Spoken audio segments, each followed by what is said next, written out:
Welcome everybody, or welcome back. It's going to be a little bit of a gear shift today where I'm going to be focusing on my children's books. The illustration that I'm doing today is for my new children's book, the one that's coming after Panic. I know I've talked about Panic a little bit. It's about a kitty cat, but this next one's about a boy named Daryl, and he wants a cookie and his mom says no, and the kind of stuff that ensues after that. So this is Daryl. I'm going to be illustrating this digitally, so I need to get used to the tools and how I want him to look digitally. I have drawn him traditionally and he is so cute, but I need to relay that cuteness into the digital art. So we're going to do our best attempt today and see how it turns out. I want to talk to you about where I am with launching Panic and when I'm going to be able to have that out. So the goal is to have it out by the 1st of April. I don't know that I'm going to make that goal.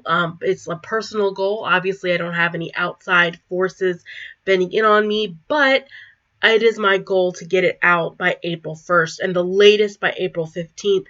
I do want it to be out and about and in the world definitely this upcoming month. And like I said, the first would be ideal.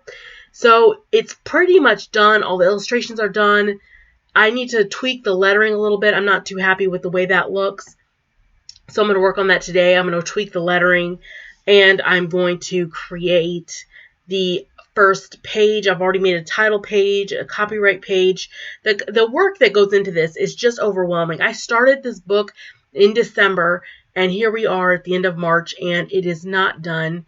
Just all the little decisions that have to be made. I still have to write a blurb for the book. So anytime you write a children's book, you need to, and you put it out in the world, you have a few marketing tools that are just immediately available to you. The first and foremost is your cover. That's the most important piece of marketing that you're going to have, because anybody who's scrolling through the list of books available or walking along the shelves or wherever you have this out there in the world, they're going to see your cover, and it's got to be enticing. And I like my cover. I did fall onto a design last week that I really, really like, and I'm going to just go with it. I can always change it later if it just doesn't sell how I expect it to, but the cover is really enticing.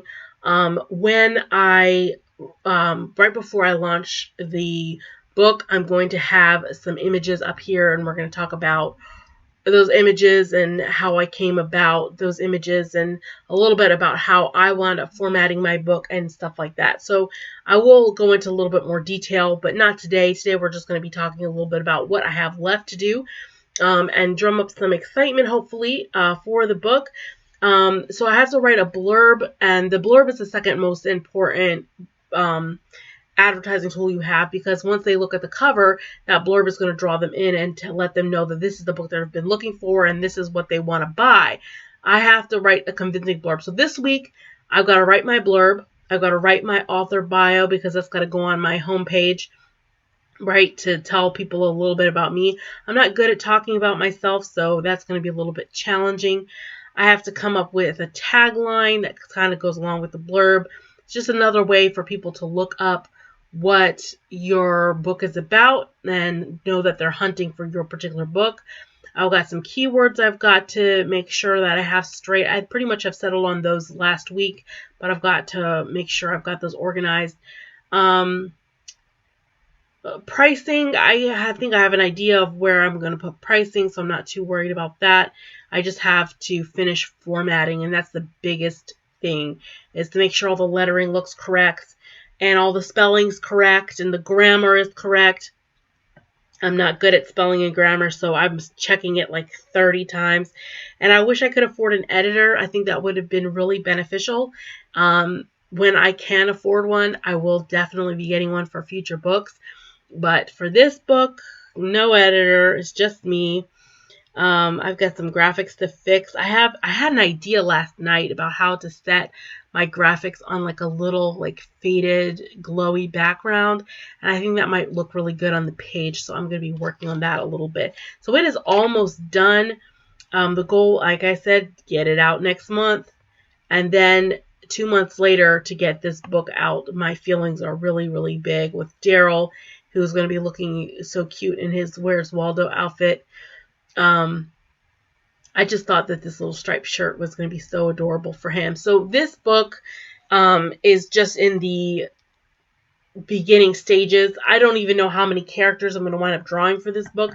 I like the idea of my initial children's books to just have the one character and just to focus on, you know, what that one character looks like and their little emotions and stuff like that. But the fact of the matter is, it might be more engaging if I have more characters. So I have to still figure that stuff out. If you have input on like what you like to see in children's books, let me know. Personally, from what I've read to my children, I find that it really doesn't matter what it is, as long as the story is cute and engaging. How many little characters you have or what they're doing doesn't really matter very much. The cuteness and the endearingness matters the most. But let me know. Thank you so much, everybody, for watching this cute little update, and I hope you like my character and have a great day.